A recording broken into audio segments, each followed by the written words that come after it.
เช้าวันที่2นะตื่นขึ้นมายังเบื่อบ่าย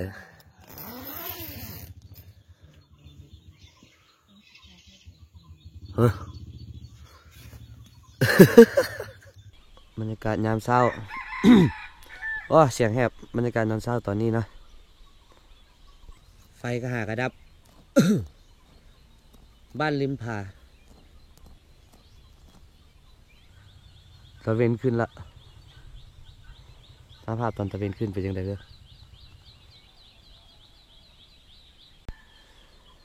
เมาทีมฮอตเบียร์เมื่อคืนนี่มันมีบ่อนโหนสลิงอีกด้วยนะ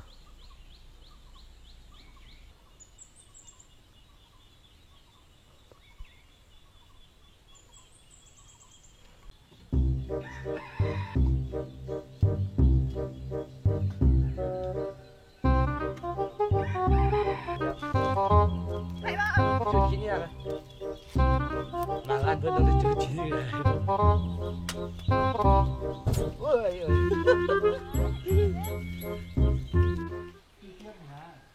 โอ้นี่บททำรถมันบ๊อบอาบน้ำเลยวะนะป้าแต่เศร้าเลยว่ะ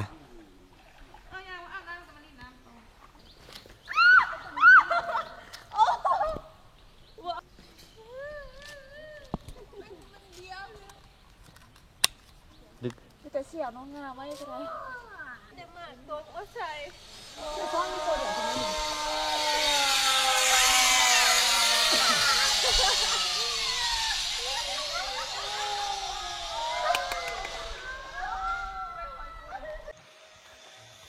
ภาพตอนตะเวนขึ้นโอ้มีอย่างนั้นไอ้มนุษย์แมงมุมบ่อนะเสียง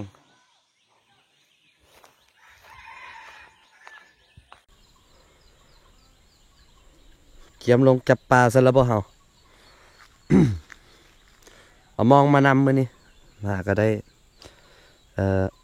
มาก็ได้ออกมาใจนะ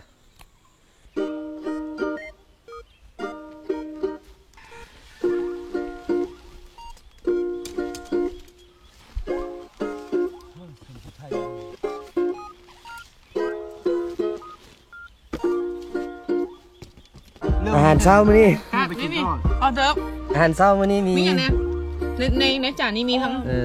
กุ้งปลามีกุ้งปลาอุ้ยเอียนอุ้ยเยี่ยแล้วแย่แล้ว แย่แล้วกินเหรอไม่อยากไม่กิน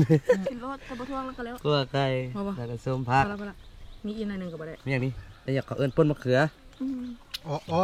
มะเขือบ่มันเอียนข้าวเหนียวแซ่บสุดเนาะแต่ว่าคือป่าเนาะสันติมันไปอาบน้ำอันนี้แม่นเศร้าเมื่ออย่างว่าป่าเขาก็บ่ขายอ่ะเนื้อแต่เศร้าเลยอันไข่มดแดงเนาะสร้างเบ้นไปเอาจากป่าอเมซอนอยู่เถอะทางด้านเทิงพุ่นเนาะเบ้นไปเอาไข่มดแดงคือป่าอย่างอันนี้สงสารแต่หลังจากกินข้าวเสร็จแล้วเนาะไปเบิ่งฝรั่งกัน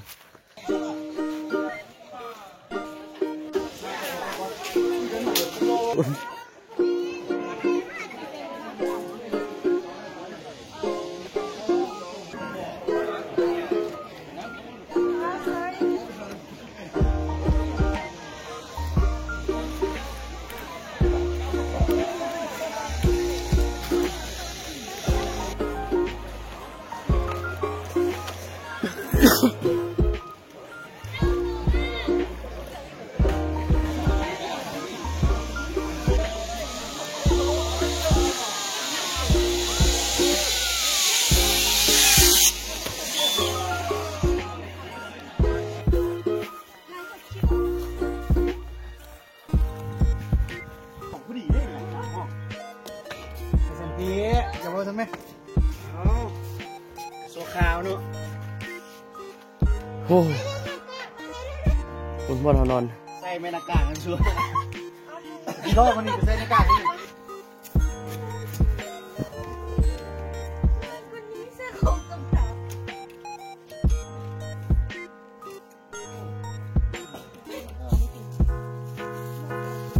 รีบมารีบมาเพิ่มเลยหมักสุกกันเด้ขอกินได้เด้อ ได้แปลงมันหลุดอีกแจ้งฮะน้อยได้สิแม่ได้อยู่พี่ได้ไปลง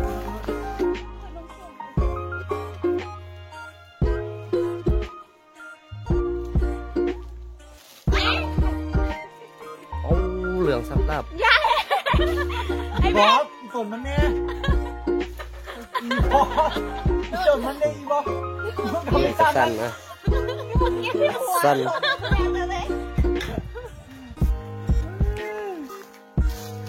อยู่ในป่าสอบลึกเนาะมาเกี้ยงเขาส่วนมาเกี้ยงนะแม่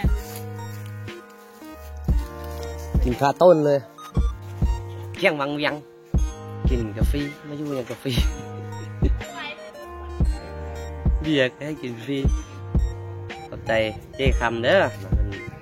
สนับสนุนเบียร์ให้ลังหนึ่ง2 ลังกินบ่หมดลังหนึ่งส่งคืนหลายสถานที่ที่อยู่อย่างบ่ยากเนาะ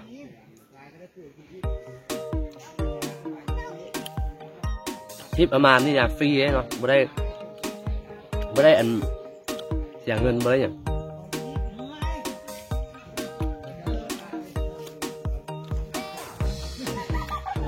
ต้นไปใส่บ๊อบไปใส่บ๊อบห้วยบางเพอห้วยบางเพอแต่ว่าเขาอยู่นี่อยู่ใส่อยู่นี่ไม่อยากก่อนลืมละทำน้ำทำน้ำเนาะกินฟรีนี่รู้สึกจังไหนกินฟรีรู้สึกลำบากใจเข้าใจอาคำเด้อเจ้าของสวนน้ำเจ้าของทำน้ำเอาเบียร์มาให้2 ลังกินบ่หมดวันนี้เฮ็ดจังได๋เฮ็ดกินแบบบ่มีลิมิตเลยอยากกินอย่างอยากสแต็กอย่างแม่งลุยคว้าถึงมุน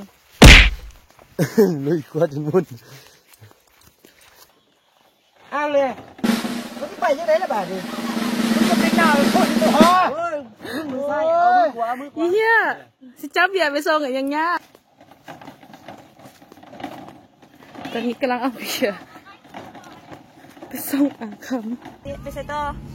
ไปบลากูอ่ะบุลากูซีเนาะบุลากูฟูไปหอยดีแอนลูกคี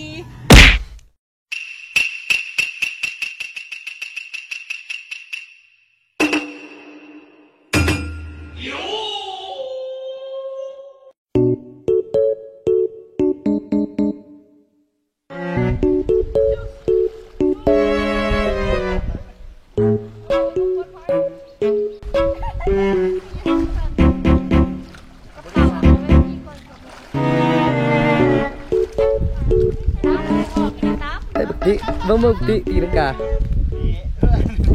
าแล้วตอนนี้เราก็มาฮอดถ้ำวังเพอกันแล้วเนาะมาเจอไวรัสอีกละชี้หาวมาไวรัสมาลาวหลายเนาะโอ้ใส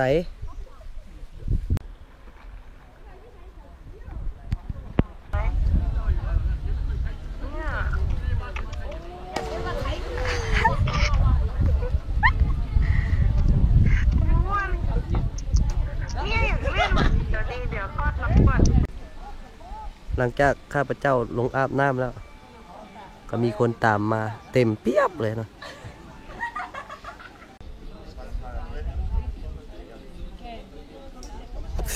เจอเลยโอ้ป่าเป็นอะไร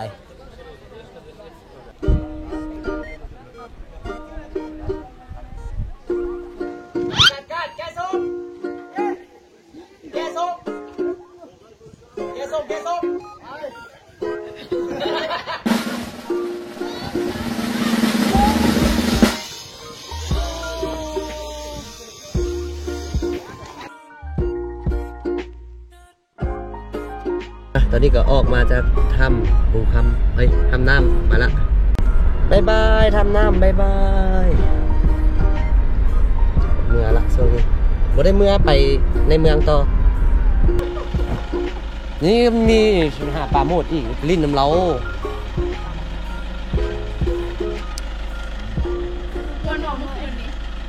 หมดแล้วเต้นมันสั่นพยาน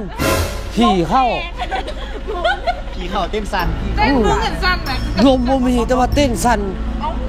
บ่ค่อยอยู่บ่ได้ ออกมาเบิ่งเอ้าเต้นเลยก็สั่นตึกเอ้า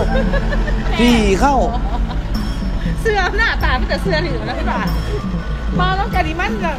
แต่เสื้อถือก็มูบ่อนั้นสิว่าหนาวปะหนาวสิหนาวทำไมเอาเย็นควันฝุ่นออกเอาพัก เพราะว่ามีเขาบ่ใส่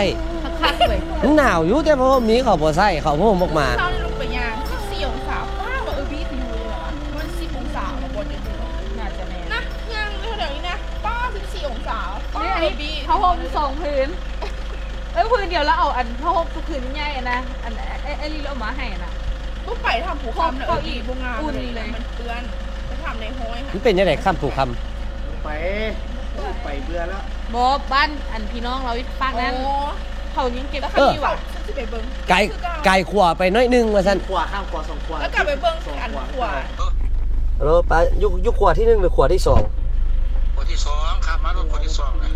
อ๋อข้ามไป100 เมตร ขวดที่สองครับมาซื้อเล่นๆดังขี่ซื้อมาเลยบ่ต้องเลี้ยวขวา เข้ากล้องปะพอดีเฮ็ดคลิป Heavy rain sweet in glory ป่าที่ดีมีหุ่นเฮียนเหรอ Where heart beats us to play เข้าไปเลย Still live right to rock up every day Still need happy all the time Still need like the summertime Return you find me every day Slowly while my lips are some going มาแล้วหอบแรงของพวกเราวันนี้ มาอีกแล้ว ต้มไก่นะ พี่บ่ายพร้อมบ๊อบซ้อมไหมบ๊อบซอสสดไหมซอสสดไหมมาเยี่ยมป่าวันนี้เยี่ยมแบบมือ